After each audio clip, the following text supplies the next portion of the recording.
Vamos lá, pessoal, retomando nossas aulas de História Contemporânea, com vocês aqui, professor Sérgio Neto, professor de História, da Rede Pública Estadual, Particular de Ensino, cursinhos, vamos lá. Vamos falar hoje sobre período napoleônico. Nas últimas aulas que você acompanhou, nós falamos sobre a Revolução Francesa.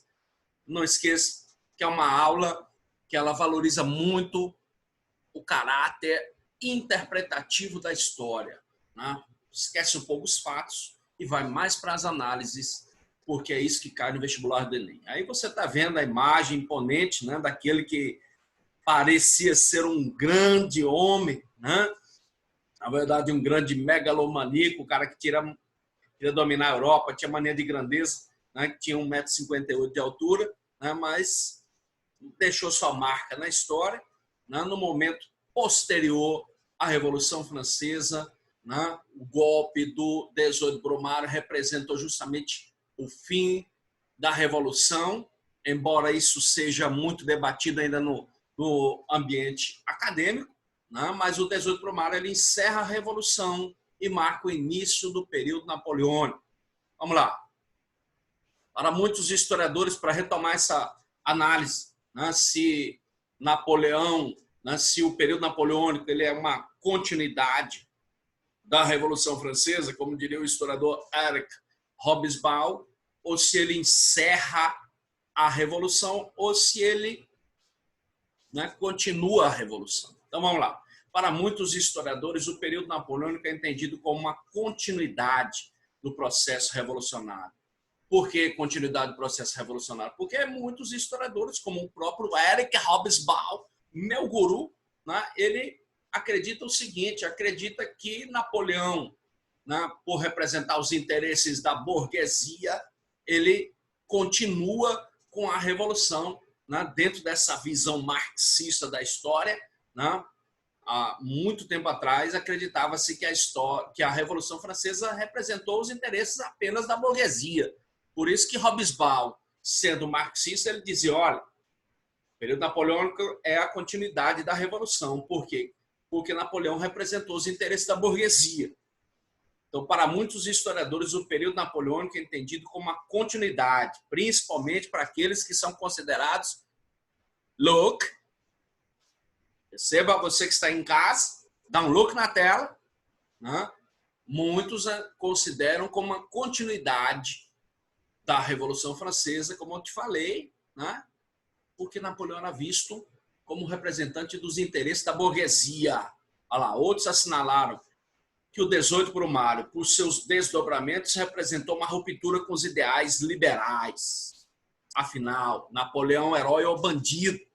Foi, inclusive, uma questão da Unicamp de alguns anos, algumas décadas atrás, né? Segunda etapa, perguntando, né, se você acha que Napoleão era herói.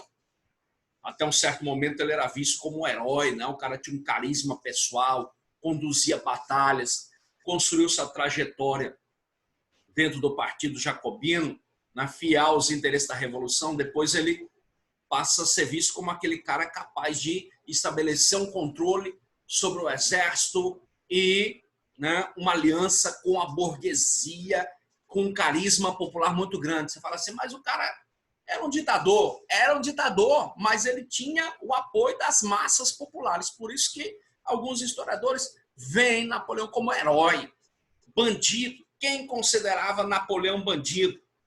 Principalmente as potências estrangeiras, né? Os países que estavam próximos da França. Napoleão, afinal de contas, estabeleceu, né, um império. Então, os inimigos da França, as monarquias absolutistas, viam Napoleão como bandido, como ameaça. Tá? E outra coisa que a gente não pode esquecer, como é que se divide o período napoleônico?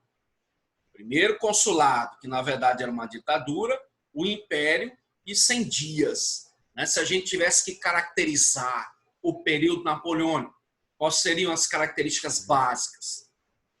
Manutenção de um governo ditatorial e um governo liberal. Você fala, mas como é que o cara pode ser ditatorial e liberal ao mesmo tempo? Liberal no aspecto econômico, ou seja, vai favorecer os negócios da burguesia, a iniciativa privada, a propriedade privada, assegurar os investimentos, os negócios, vai tentar recuperar a economia francesa. Então, no aspecto econômico, ele era liberal, ditadura no campo político, tá? Expansionista, o cara tinha umas ideias megalomaníacas para a época, o cara queria dominar o mundo. Então, vamos lá, retomando.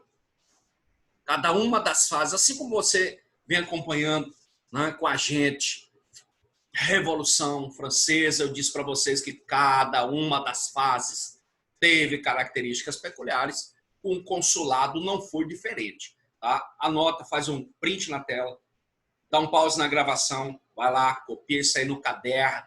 Né? Mas primeiro, coloca aí características do período napoleônico. Não pode esquecer isso.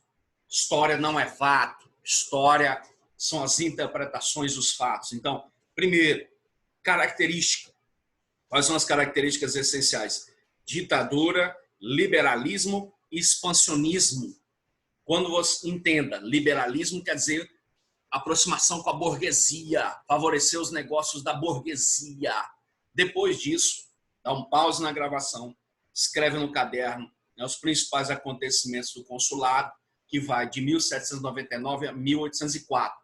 Mas não esquece que esse período consulado, apesar de ser uma ditadura, no começo eram 3. Era Napoleão, mas Roger de Caen, um banqueiro, e Abade Sieyès. Em 1802 há um plebiscito, Napoleão passa a ser cônsul vitalício. Na prática, dá um look aqui para mim, é uma ditadura. Então não esquece.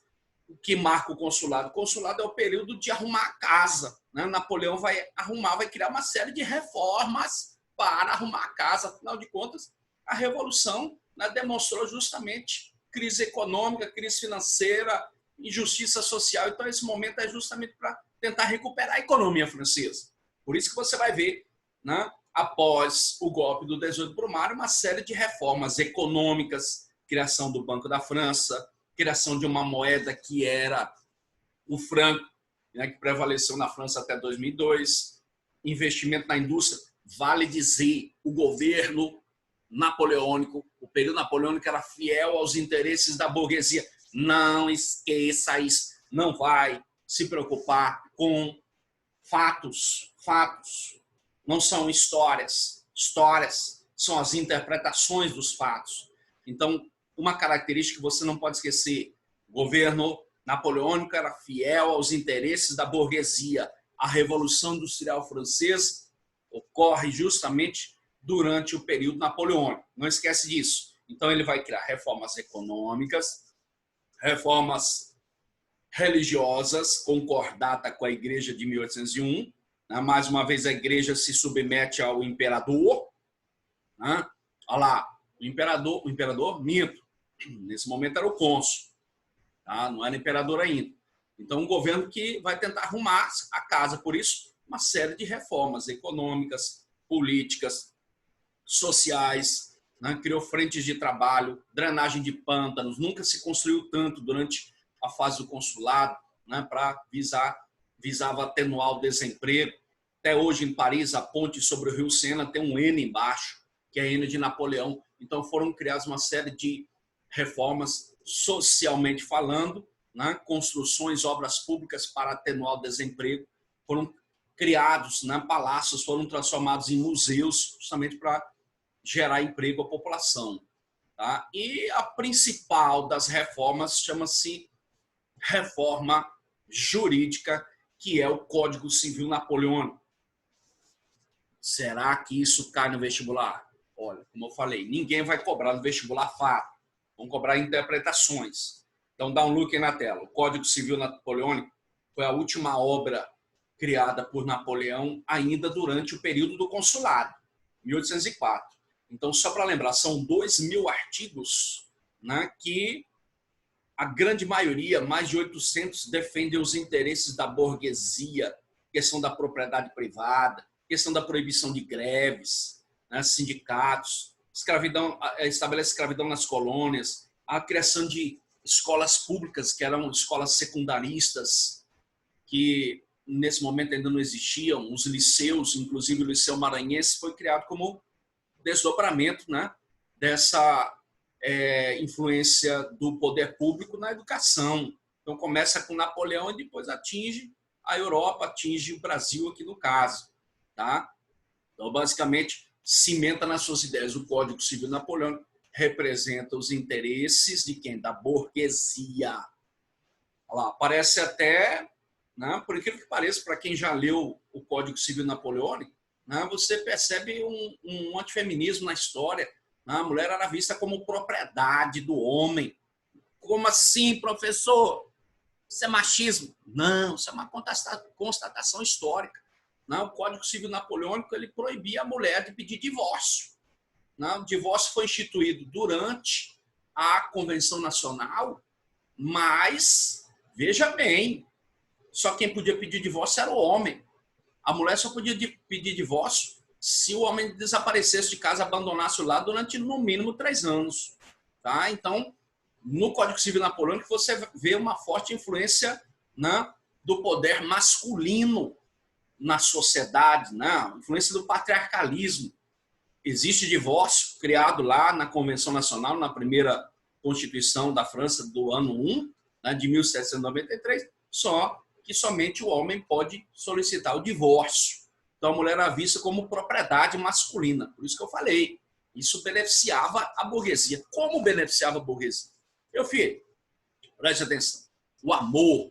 Não se fala em amor na Idade Média. Não se casa por amor. Pode até se casar por amor, mas não se fala em amor na Idade Moderna. Né? O amor é uma invenção burguesa. Né? A nobreza não casa por amor. Talvez os camponeses. Então, o que acontece? Fidelidade e amor são invenções burguesas. O burguês quer ir trabalhar e quer a mulher só para ele em casa. Né? E aí o que acontece? Então, o Código Civil Napoleônico é um código jurídico, né? Isso você está vendo dentro da história, mas vale também para direito, para quem estuda direito, né? Porque é o momento em que o Estado passa a tutelar, passa a controlar a vida das pessoas e tem a obrigação, né, de criar uma justiça. Voltando para a história, o Código representa os interesses da burguesia até no âmbito da relação homem e mulher. Olha aí, ó, uma das obras napoleônicas que até hoje existem, ó, o Arco do Triunfo. Isso é extremamente interessante. Se um dia você for a Paris, você vai ver o Arco do Triunfo que foi criado por Napoleão. E aí, no momento final do consulado, 1804, quando Napoleão, após a instituição, né, de um plebiscito, ele é eleito imperador da França de 1804. E aí ele chama o Papa vem de Roma, né, para coroar Napoleão imperador. Engraçado que essa tela, né, aparece a mulher de Napoleão, que era Joséphine, uma mulher um pouco mais velha do que ele, né? Só que a mãe de Napoleão, que era chamada de Madame Mamãe, ela não aceitava esse casamento, dizia, essa mulher não vai lhe dar herdeiros. E no dia da sagração de Napoleão como imperador da França, lá ele deixa o Papa esperando 3 horas, o Papa vai coroá-lo imperador, é o dia do seu casamento com Josefine também, e aí ele toma a coroa do Papa e se autocoroa imperador, com a finalidade de demonstrar que o poder imperial era maior do que o poder religioso. Tá, vamos dar uma leve pausa aqui, daqui a pouco a gente volta, né, com o período napoleônico.